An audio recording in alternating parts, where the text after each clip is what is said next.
ายดีมาต่อคลิปที่ 2จอเรื่องการลงโปรแกรมที่เราดาวน์โหลดมาแล้วล่ะไปเปิดโฟลเดอร์ที่เรา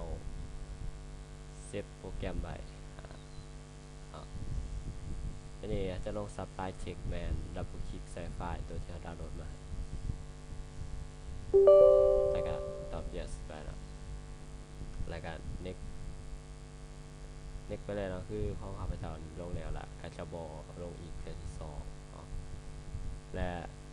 สำหรับแชมป์ก็คือกันเนาะมีแต่ดับเบิลคลิกใส่เปิดขึ้นมาเลยนะแล้วก็ next แล้วก็รอถามมันสำเร็จ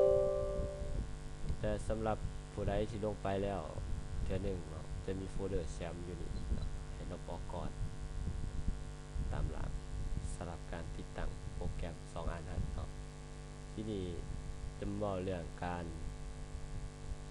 ใส่งาน Supply อยู่ในตัว Supply Text 3กดที่ปุ่ม Start แล้วก็พิมพ์ชื่อโปรแกรมเสร็จเลยนะวิธีเราต้องลงพักอินก่อนนะมันจะมีอยู่ทูลเนาะแล้วจะมี install package ถ้าของผู้ใดบ่ทันลงยังบ่ทันได้ลง package มาเถื่อตัวที่2แมนเข้าไปที่ preference แล้วเข้า package control หลังจากนั้นเลือกคำสั่ง install package ขึ้นมาแล้วเซตคำว่า ms เนาะลง ms ใส่คลิกใส่ไฟล์แล้วให้กดใส่แล้วก็รอถามมันลงสำเร็จ